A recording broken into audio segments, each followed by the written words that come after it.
नमस्कार, मैं हूं आपके साथ गौरव राजेंद्र। बुलेटिन की शुरुआत करते हैं। उत्तर प्रदेश के पर्यटन मंत्री जयवीर सिंह अंतर्राष्ट्रीय योग दिवस के अवसर पर आगरा के एकलव्य स्पोर्ट्स स्टेडियम में आयोजित योग कार्यक्रम में शामिल हुए। इस दौरान बड़ी संख्या में योग साधकों, स्थानीय नागरिकों और स्कूली छात्रों की उपस्थिति रही। कार्यक्रम के मुख्य अतिथि मंत्री जयवीर सिंह ने योग के महत्व पर प्रकाश डालते हुए इसे स्वस्थ जीवन शैली का अनिवार्य अंग बताया। उन्होंने सभी से नियमित योग करने का सुझाव दिया और इस वर्ष अंतर्राष्ट्रीय योग दिवस की theme yoga for one earth one health अर्थात एक पृथ्वी एक स्वास्थ्य के लिए योग निर्धारित की गई है। इस थीम का उद्देश्य वैश्विक स्वास्थ्य, पर्यावरण संरक्षण और मानसिक और शारीरिक संतुलन के प्रति जन जागरूकता बढ़ाना है। आयोजन के दौरान पर्यटन मंत्री जयवीर सिंह ने स्वयं योगाभ्यास किया और लोगों को स्वस्थ जीवन शैली अपनाने का संदेश दिया। कार्यक्रम में स्थानीय नागरिकों, स्कूल कॉलेज के छात्रों, खेल प्रशिक्षकों, प्रशासनिक अधिकारियों और विभिन्न सामाजिक संगठनों के सदस्य भी शामिल हुए।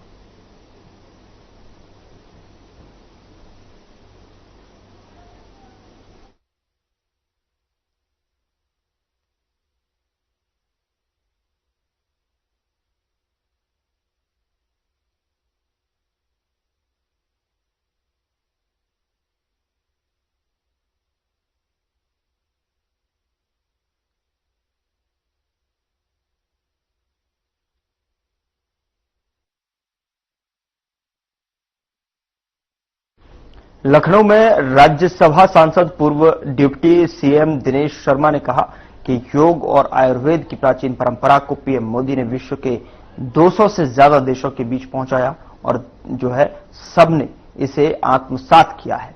देश की लाखों साल पुरानी इस परंपरा को पीएम मोदी ने अंतर्राष्ट्रीय योग दिवस घोषित करवाकर इसको दुनिया के हर कोने तक पहुंचाया। बता दें कि आज योग और आयुर्वेद जहां स्वास्थ्य के लिए वरदान बना है, वहीं कोरोना के समय से स्वास्थ्य कवच के रूप में काम आया है।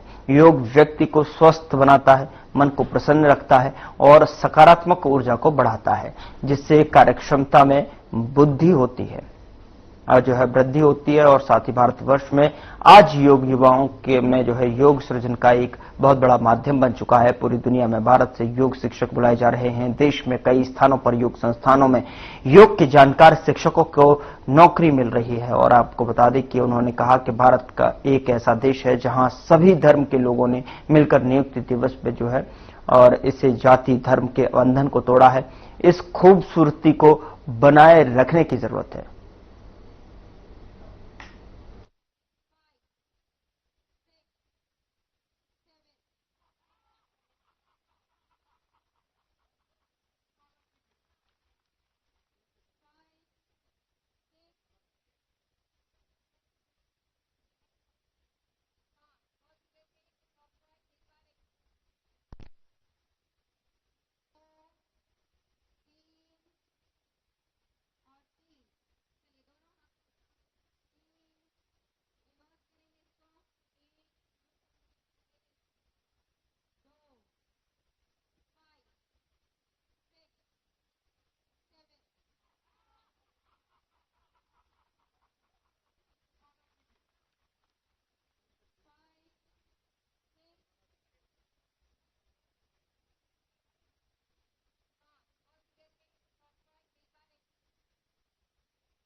खबरों में आगे बढ़ते हैं। 11वें अंतर्राष्ट्रीय योग दिवस के मौके पर गोरखपुर के गोरखनाथ मंदिर में कार्यक्रम का आयोजन किया गया, जिसमें सीएम योगी आदित्यनाथ ने योग साधकों के साथ में योग किया।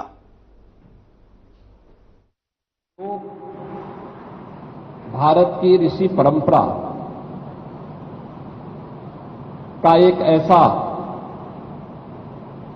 हम सब के लिए मंत्र है जो स्वस्थ काया के साथ साथ हमको एक स्वस्थ मस्तिष्क भी उपलब्ध करवाता है।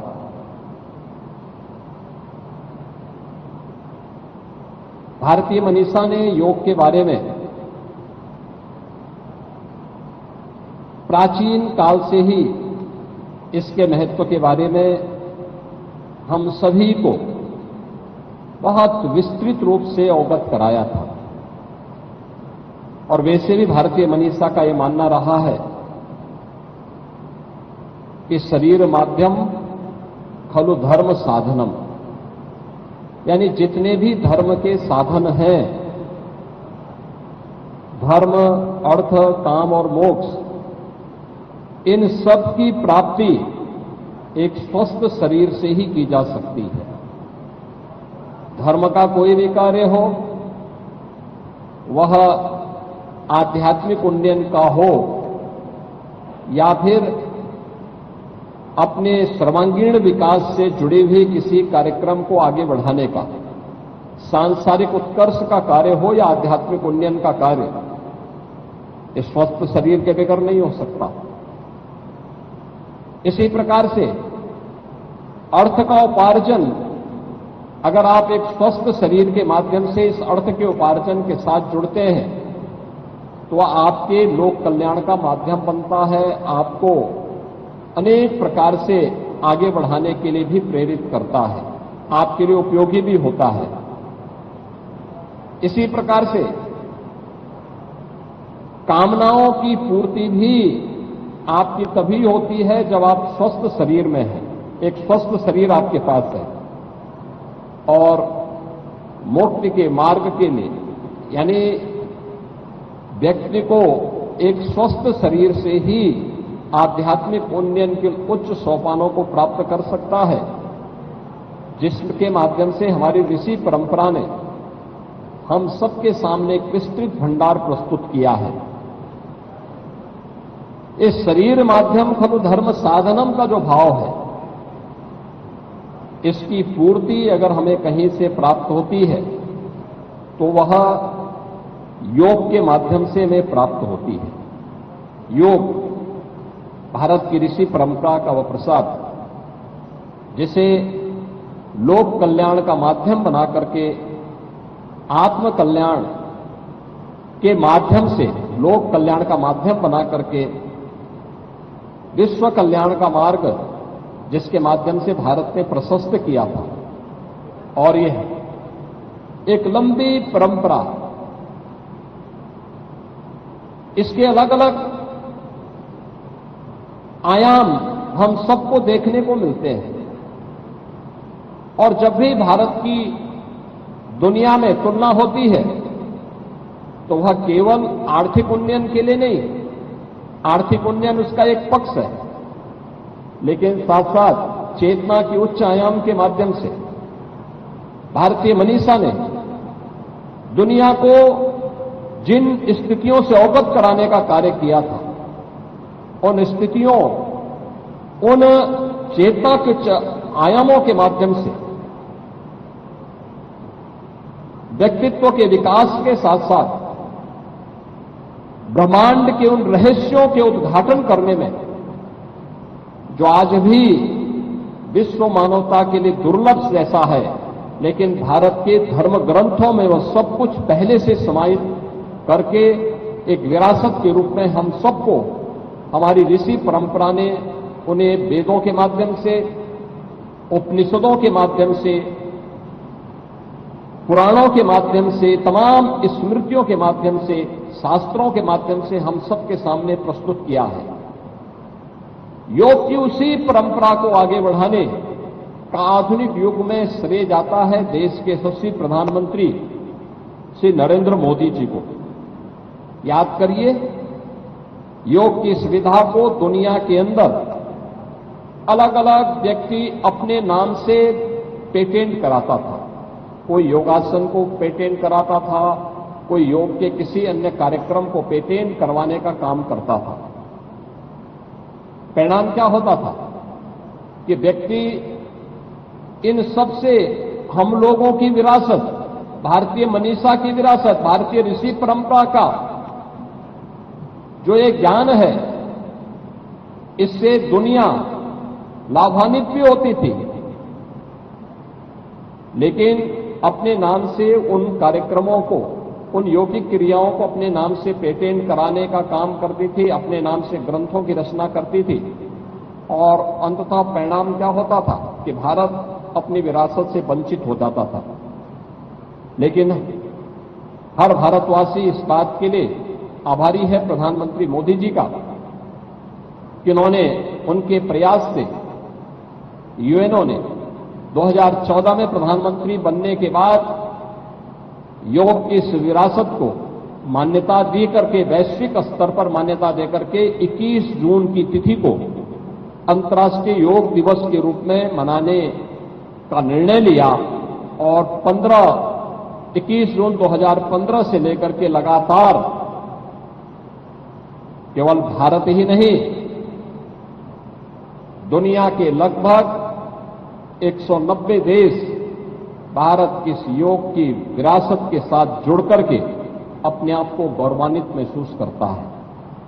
भारत की इस योग की विरासत के साथ भारत की ऋषि परंपरा के प्रति हम सबका एक कृतज्ञता भी है।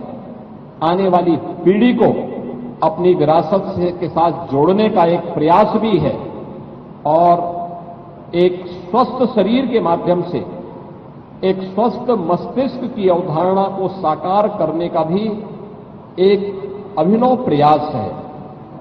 क्योंकि भारतीय मनीषा भी इस बात को कहती है कि न तस्य रोगो न जरा न मृत्यु प्राप्तस्य योगाग्नि मयम शरीरम, यानी जिसके पास योगाग्नि से तपा हुआ शरीर प्राप्त हुआ है, योगमय शरीर प्राप्त हुआ है, उस व्यक्ति के लिए जरा यानी बुढ़ापा, मृत्यु, ये सभी उससे कोसों दूर भागते हैं। क्योंकि स्वस्थ शरीर, अगर व्यक्ति में बीमारी से व्यक्ति ने मुक्ति पा ली, व्यक्ति ने असमय आने वाले बुढ़ापे को अपने आप से दूर कर लिया नियमित और संयमित दिनचर्या के माध्यम से, तो यह संभव है। और यह मेरा भी सौभाग्य है कि मुझे इस 11वें इस योग अंतर्राष्ट्रीय योग दिवस के अवसर पर महायोगी भगवान गोरक्षनाथ की इस पावन धरा पर इस योग दिवस का साक्षी बनने का अवसर प्राप्त हो रहा है। इससे पहले मैं पिछले 8 वर्षों से मुझे लखनऊ में या अन्य स्थानों पर इस आयोजन के साथ जुड़ने का अवसर प्राप्त हुआ। इस बार 11वें योग दिवस के कार्यक्रम के साथ जुड़ने के लिए मैं स्वयं गोरखपुर में उपस्थित हुआ हूं।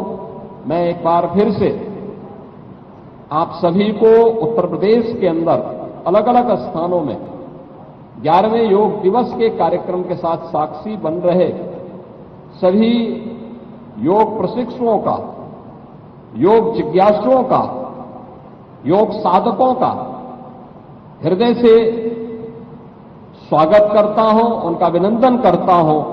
और योग का यह प्रसाद आप सबके जीवन में आपको स्वस्थ शरीर और स्वस्थ मस्तिष्क के माध्यम से लोक कल्याण के मार्ग पर प्रशस्त कर सके, इस बात के लिए मैं आप सबके प्रति अपनी शुभकामनाएं देता हूं।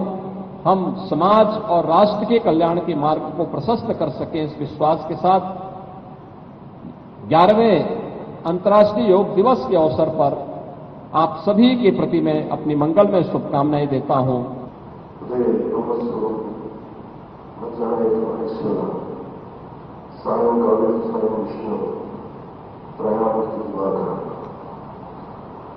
ముందుగా సూర్య భగవానుడికి నమస్కారాలు తెలియజేస్తూ యోగ విద్యను అందించిన ఆది యోగి పరమశివునికి ఆ మహాయోగ విద్యని మనకి పతంజలి మహర్షి యోగశాస్త్ర రూపంలో అందించారు. వారి ఇరువురి పాదపద్మములకు నమస్కారం. మన యోగ విశిష్టతను, గొప్పతనాన్ని ఋగ్వేదంలో ఉన్న మహానాములు తెలియజేస్తే దానిని ప్రపంచవ్యాప్తం చేసిన దార్శనికులు మాత్రం గౌరవ ప్రధానమంత్రి శ్రీ నరేంద్ర మోదీ గారు భారతీయ సనాతన ధర్మం తాలూకు విశిష్టతను యోగా ద్వారా విశ్వవ్యాప్తం చేసిన ఘనత ఆయన సొంతం. యోగా సాధకులు ఎంతటి దృఢచిత్తాన్ని కలిగి ఉంటారు, ఒత్తిడి జయించి సంకల్ప సాధకులుగా ఎలా నిలబడతారన్న దానికి కూడా మన గౌరవ ప్రధాని శ్రీ మోదీజీ గారు నిలబెడుతున్నారు. ప్రపంచ యోగా దినోత్సవం యావత్ భారతవానికి భారతీయులకి దక్కిన గౌరవం. సరిగ్గా 2014లో అప్పుడే ఐక్యరాజ్య సమితిలో గౌరవ ప్రధానమంత్రి మోదీ గారు ప్రవేశపెట్టినప్పుడు దాదాపు 177 దేశాలు ఈ రెజల్యూషన్ కి మద్దతు పలికారు. ఇంతమంది మద్దతుని కూడగట్టగలిగి ఈరోజు మనకి 2015 నుంచి యోగా దినోత్సవం ప్రారంభమైంది. ఈ రోజున గౌరవ ముఖ్యమంత్రి ప్రధానమంత్రి మోదీజీ గారి పిలుపు మేరకు మనం మొదట విశాఖ 11వ యోగా దినోత్సవ సంబరాలకు వేదికైంది. శ్రీ మోదీజీ గారి సమక్షంలో గౌరవ ముఖ్యమంత్రి వర్యులు శ్రీ చంద్రబాబు నాయుడు గారి కృషితో ప్రపంచ రికార్డుకు వేదికగా నిలిచింది. విశ్వనరులు మోదీజీ గారి పిలుపు మేరకు యోగా ఒక భూరకమైన వన్ ఎర్త్ వన్ హెల్త్ ఈ ఆరోగ్యం థీమ్ ని ఈ వేదిక నుంచి ప్రతి ఒక్కరూ ముందుకు తీసుకెళ్లాలని మనస్ఫూర్తిగా కోరుకుంటూ, ఇక్కడ ఆసీనులైన మీ అందరికీ ఇక్కడికి వచ్చేసిన ప్రతి ఒక్కరికి కూడా పేరు పేరున నా హృదయపూర్వక వందనాలు, నమస్కారాలు. అలాగే గౌరవనీయులైన గవర్నర్ గారి శ్రీ అబ్దుల్ నజీర్ జీ గారికి, గౌరవ ముఖ్యమంత్రి శ్రీ నారా చంద్రబాబు నాయుడు గారికి, civil aviation minister Kinjarapu Rammohan Naidu గారికి, అలాగే మనకి Ayush minister state independent charge Shri Prataprao Jadhav గారికి, అలాగే వేదిక పైన ఉన్న ప్రతి ఒక్కరికి, గౌరవ కేంద్ర మంత్రివర్యులకి, రాష్ట్ర మంత్రివర్యులకి, ప్రతి ఒక్కరికి పేరు పేరున ధన్యవాదాలు తెలియజేసుకుంటూ సెలవు తీసుకున్నాను. జై భారత్, జై హింద్.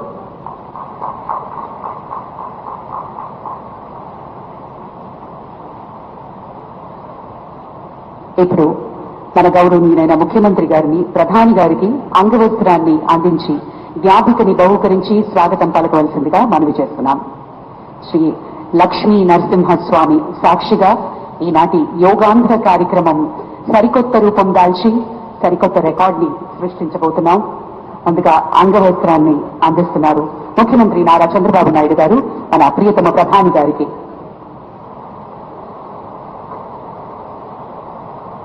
ప్రత్యేకించి కలంకారి నేత, మన మూలవిగా అయినటువంటి విశాఖపట్నానికి చెందిన లక్ష్మీ నరసింహస్వామి జ్ఞాపికను బహుకరిస్తున్నారు ఈ శుభ సందర్భాన. అలాగే మన ముఖ్యమంత్రి గారు యోగా ప్రాముఖ్యతను ఎప్పుడూ ప్రోత్సహిస్తూనే వచ్చారు. మందుల మీద ఆధారం తగ్గించేందుకు, మానసిక స్పష్టత పెంచేందుకు, సమాజాన్ని కలిపేందుకు యోగా ఎంతో ముఖ్యం అని నిరూపించారు. గౌరవనీయులు ఆంధ్రప్రదేశ్ ముఖ్యమంత్రి వర్యులు శ్రీ నారా చంద్రబాబు నాయుడు గారి అమూల్య సందేశం. Honorable Prime Minister Narendra Modi ji, His Excellency Governor of Andhra Pradesh, Honorable Minister, Ayush, Government of India, Deputy CM, Sri Pawan Kalyan ji, Honorable Ministers from Government of India and Government of Andhra Pradesh, and all respected participants across the world who joined us today.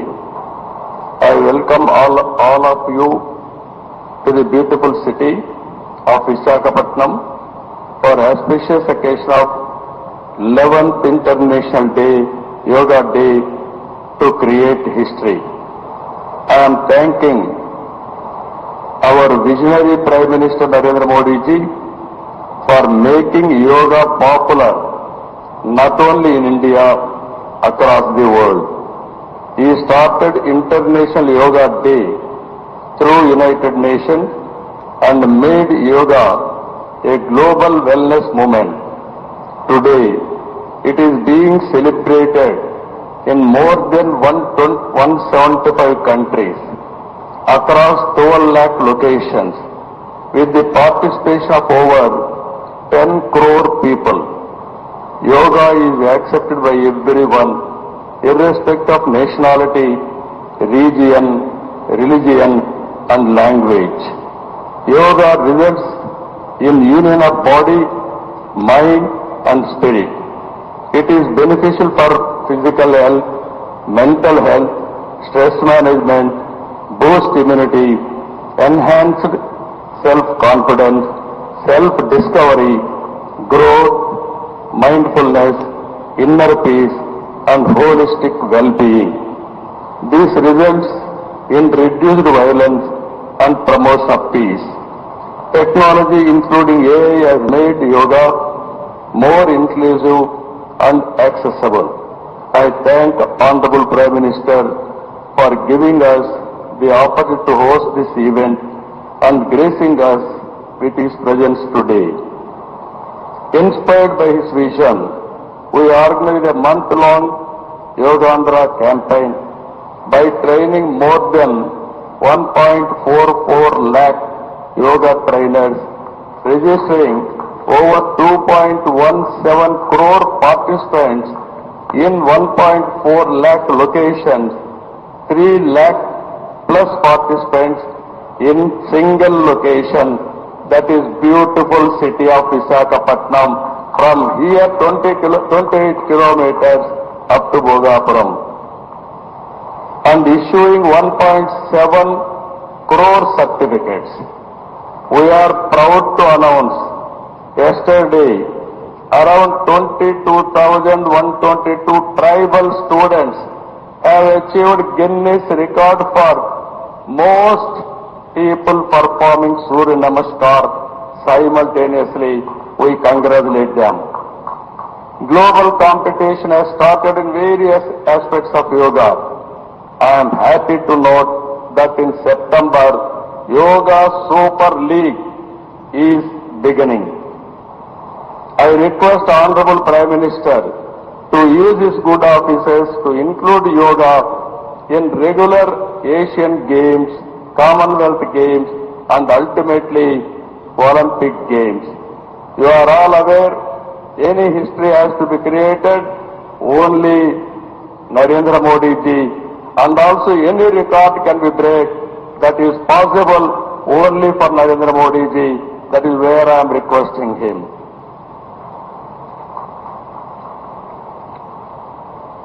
As a result of Honorable Prime Minister's vision and promotion of yoga for the last 10 years, yoga has now achieved a mass momentum. We must make sure that yoga should be a part of our lives. Therefore, I am appealing to the people to take 1 hour daily for yourself to do yoga. To the youth I say, embrace yoga not only as a form of exercise, but as a powerful tool to enhance focus, discipline, creativity in today's rapidly evolving digital world.